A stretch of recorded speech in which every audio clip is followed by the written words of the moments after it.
আমরা যারা মানুষ, আমরা যারা গোলাম, আল্লাহর কাছে বলি নাই মালিক আমাদেরকে তুমি মানুষ বানাও। আমাদেরকে গরু ছাগল আল্লাহ ইচ্ছা করলেই বানাতে পারতেন।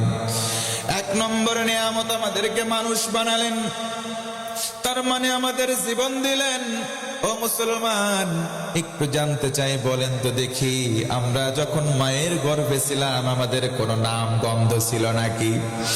আমাদের কোনো নাম নাই, কোনো গন্ধ নাই, কোনো অস্তিত্ব নাই।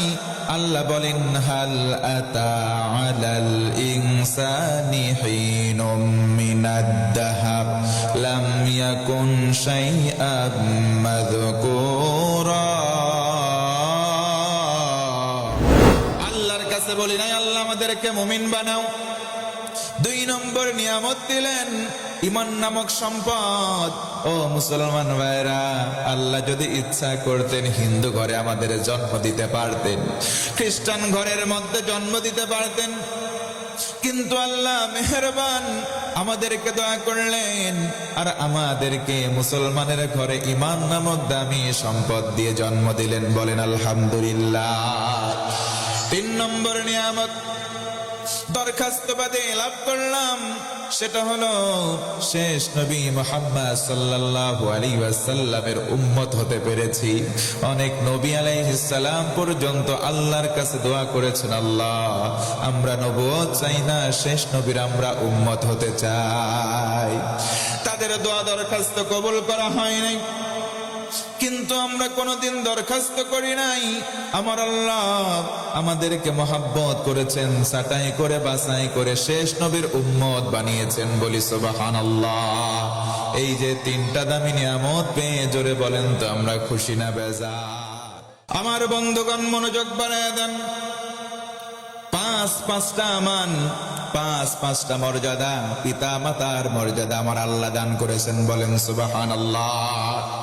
নাম্বার ওয়ান, এক নম্বর হলো পিতা মাতার সম্মান, মান মর্যাদার স্বীকৃতি এক নম্বর প্রদান করেছেন আল্লাহ। ও মুসলমান, আওয়াজ করে বলেন তো স্বীকৃতি দিয়েছেন কে? আল্লাহ আমাদের রব, আল্লাহ আমার সব।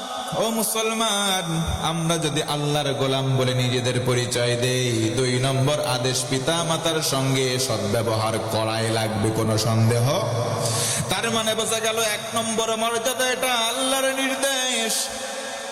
আল্লাহ যেমন বলেন নামাজ পড়ো, আবার যদি বলেন যে তোমরা সিয়াম পালন করো, এগুলো ফরজ হয়ে যায়। আল্লাহ রব্বুল আলামিন পিতামাতার সঙ্গে সম্পর্ক এমন ভাবে করতে বললেন, তোমাদের সবচাইতে সুন্দর আচরণ পিতামাতার সঙ্গে দেবা, এটাও দেওয়া ফরজ। কথা বলেন ঠিক কিনা? আল্লাহ রব্বুল আলামিন সম্মান দিলেন।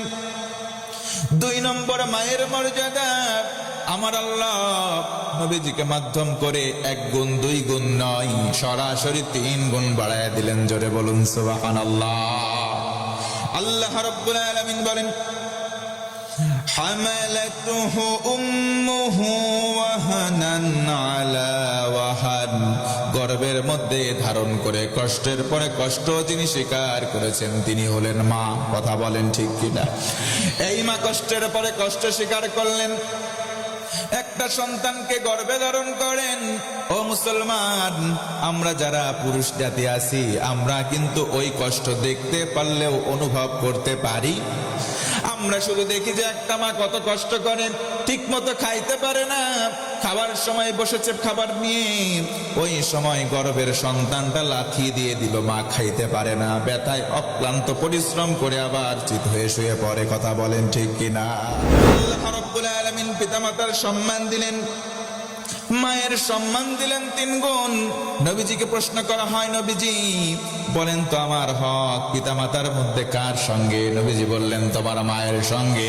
আবার তারপরে কার সঙ্গে? নবীজি বললেন মায়ের। তারপরে আবার কার? বলেন মায়ের। কোন সুবহানাল্লাহ।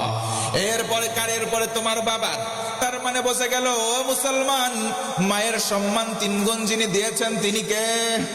নবীজি নিজের মন গড়া কোনো কথা বলেন না, যেই কথাগুলো বলেন সরাসরি আমার আল্লাহ ওহী করেন। এরপরে নবী আমার উম্মতের মাঝে বলে দেন। জোরে বলুন সুবহানাল্লাহ।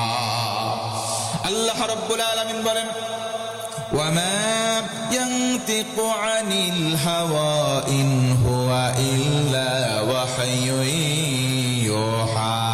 আমার নবী তার মন থেকে কোনো কথা বানিয়ে বলেন না। যেই কথাগুলো নবীজি আমার বলেন, ও মানুষটা শোনো, সেটা আমি আল্লাহ ওহী করি এরপরে বলেন। তার মানে বোঝা গেল, ও মুসলমান, নবীজি যেই কথাগুলো বলেন সেই কথাগুলো নবীর মস্তিষ্কের নয়, কথাগুলো একটা হেডকোয়ার্টার থেকে এসেছে, হেডকোয়ার্টার ঢাকা।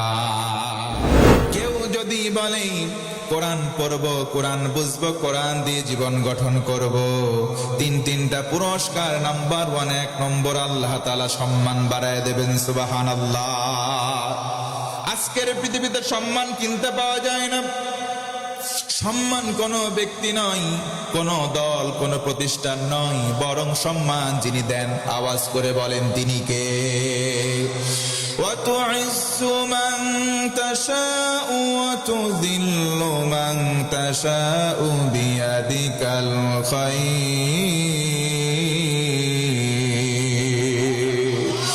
সম্মান দেওয়ার মালিক আল্লাহ, বেইজ্জতি করার মালিক আল্লাহ, কিন্তু কোরআন মানলে যিনি সম্মান দান করেন, ও মুসলমান আওয়াজ করে বলেন তো তিনি কে? 2 নম্বর হলো তাবারাকাহুল হায়াত। জীবনে বরকত চাই, আমাদের বরকত নাই। যদি কোরআন মানতে পারি, আল্লাহ রব্বুল আলামিন সমগ্র বরকত আমাদের জীবনে ঢেলে সাজাবেন। সুবহানাল্লাহ। 3 নম্বর পুরস্কার হলো তাজকিয়াহুল হায়াত।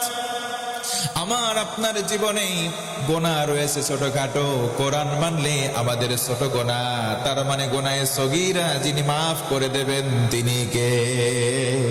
আল্লাহ। অতএব কোরআন পড়বো, কোরআন বুঝবার, এই কোরআন দিয়ে আমাদের জীবন গঠন করবো ইনশাআল্লাহ।